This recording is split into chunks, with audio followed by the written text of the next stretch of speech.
They were young and brave. Once again, Forrest Sawyer. The U.S. Army's air cavalry fought the first great battle of the Vietnam War at the small clearing called Landing Zone X-Ray.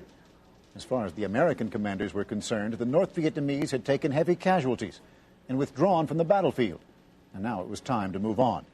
The problem was, the North Vietnamese didn't quite see it that way.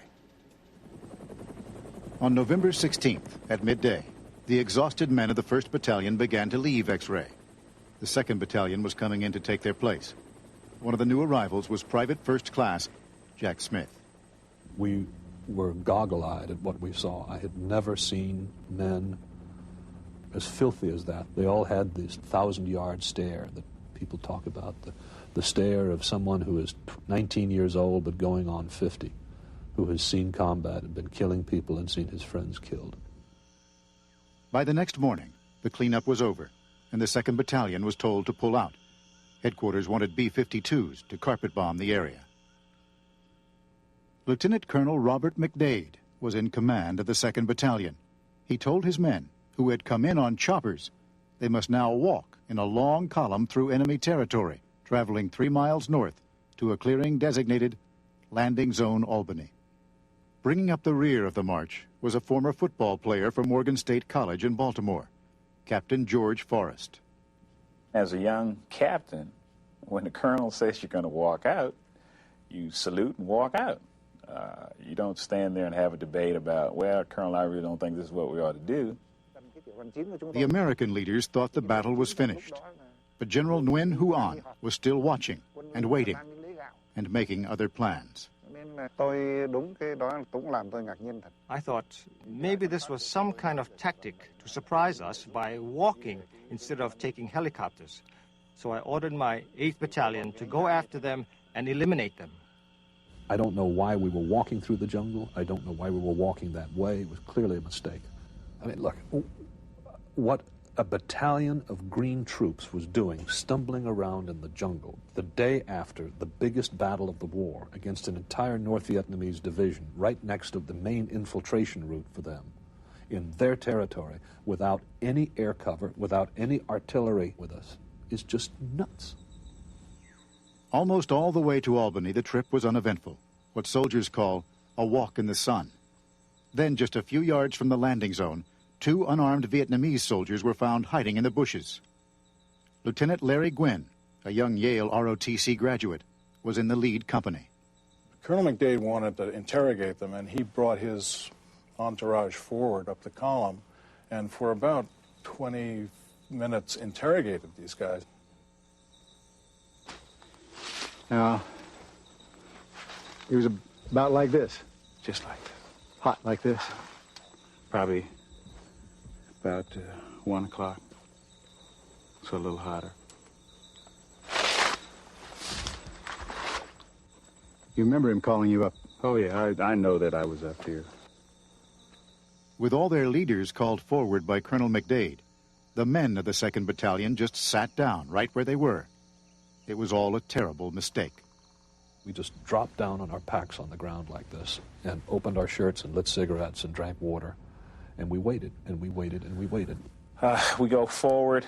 We pass through at least one company, and these guys are sitting, smoking, joking, and I'm thinking, not a good idea. And then whack, everything opened up. Just incredible. At that point, I was in a half crouch saying, what is this firing that's going on all around me? The firing was a perfectly sprung North Vietnamese ambush. It came the moment George Forrest reached the clearing, with Larry Gwynn standing nearby, and Jack Smith caught back in the middle of the column. The first mortars cut the officers off from their men. Then, North Vietnamese troops opened fire all along the column. And the 1st platoon said, we're surrounded and being overrun. Bingo, we lost contact with it. And the 2nd platoon, mortars started dropping on them, so nobody knew what anybody was doing. But I popped up, and I could look across where we just exited the jungle, and there were 20, 30, 40 North Vietnamese troops walking right across where I had been 10, 15 minutes later. And I thought, oh, Jesus. They're all over us, and they were. So what happened in the woods then was individual lieutenants jumped up and grabbed their platoons, 30 or 40 men, and said, "Follow me." And some of them went in that direction, and some of them went in that direction. And the ones who went in that direction got out of the ambush, but most of them went in that direction, and the NVA were right over there, behind the trees in the anthills and tied up in the trees. Dozens and dozens and dozens of men with machine guns and submachine guns suddenly popped out of the ground and started spraying us. We were running toward them. 2 platoons of my company just fell down like you take a scythe and you cut grass. They just all fell down. And then I turned and went back there to the far side of the field, and the Haven platoon was coming across the field. And everybody was down on the grass, and I said, "Here they come!" What in the world went through your mind? Kill as many of them as you can before they get you, that's all. Everybody was fighting like hell. Within a few minutes of the ambush being sprung, they were mixed with our people. It was down to 3 or 4 men fighting 3 or 4 men. Just crawling through this grass? Crawling through this grass, or you'd have like an American machine gunner and a couple of other Americans there, and you'd have 6 North Vietnamese here and 6 here. Jump them, shoot them, bayonet them, kill them. Look for the next clump of Americans. And I saw right in front of my face, and right above our heads, the muzzle of a machine gun firing through the elephant grass. And the firing was so loud that I hadn't noticed it.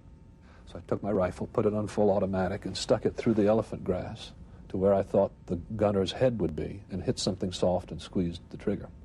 And emptied a magazine in this guy's head and blew his head off. And so when the shooting started, when they triggered the ambush, the companies were leaderless.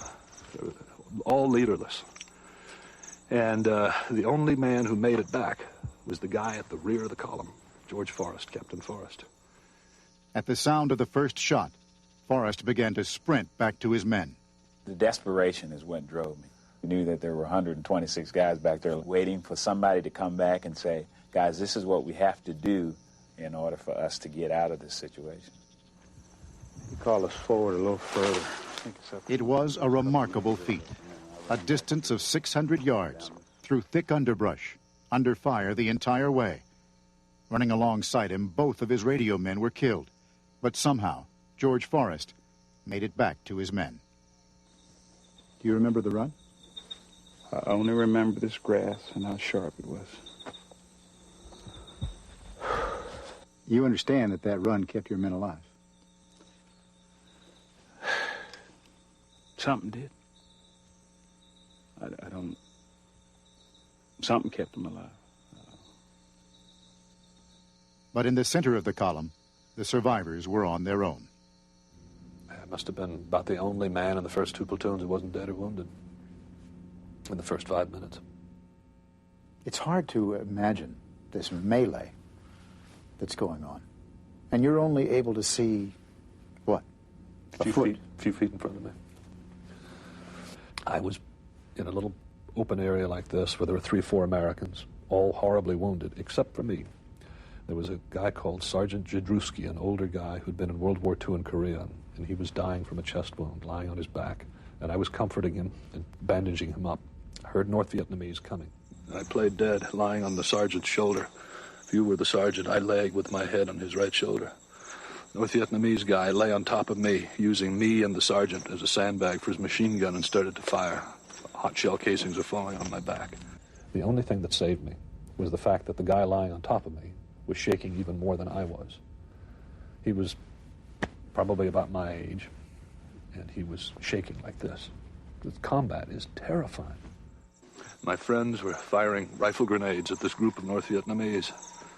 Finally, they connected. One of them landed right here in the sergeant's armpit, blew his whole body away, and hit me right here, and cracked my jaw. Another one hit me in the leg, but it killed the guy on top of me. I passed out. When I came to, everybody around me was dead. Well, I just barely hung on to reality. I mean, I was on the verge of going insane from fear. I just held on to a little bit of something inside me that kept me from going nuts. And I said to myself, if I stand up and say, guys, don't shoot, the North Vietnamese will kill me. If I lie here, my guys will hit me. Crawled to another place. They got hit by machine guns and mortars, and everybody there got killed or wounded. Later that afternoon, they started to mortar us. One got me in my right leg, and I almost bled to death because it cut a vein in my leg. I tore the bandages off my face and tied it around my leg and made a tourniquet until I screamed with the pain, passed out again, woke up. I was alive. At the rear of the column, the men in George Forrest's company rallied when they saw their commander. We just moved off the trail, maybe 100 meters, and set up a perimeter. We knew that everything inside that circle belonged to us. Anything outside was suspect. But at the front of the column, in the clearing, the officers were convinced their men had been wiped out. They radioed for help. When you have a battalion of Americans almost overrun and chopped up like that, it's something I wish on nobody in this world. Either side. What saved us was the air strikes. I heard the Sky Raiders coming over the trees, and I said, "Oh, God, don't drop bombs or napalm on us, please. We're too mixed up, the North Vietnamese and the Americans. You'll kill Americans." And I saw things dropping out of their bellies, and I went, "Oh, no." First napalm canisters went across that field and hit the top of the trees, and the napalm Just came right here? right across that field, 200 meters. And jellied gasoline trickling down like stalactites, and to see 15 or 20 North Vietnamese soldiers jump up from underneath it and try to escape, and the jellied gas just dripped down on them and engulfed them all. And then there was a blast of heat, like you open up an oven door, and the grass on top of me curled over from the heat.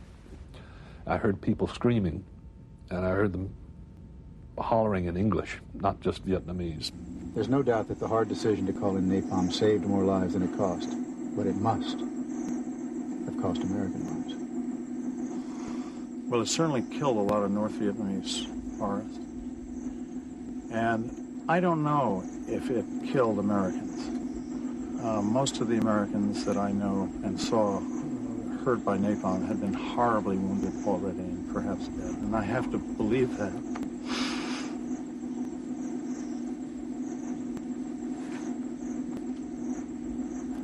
I have to think they were dead. To survive with that thought that we dropped napalm in on our own people.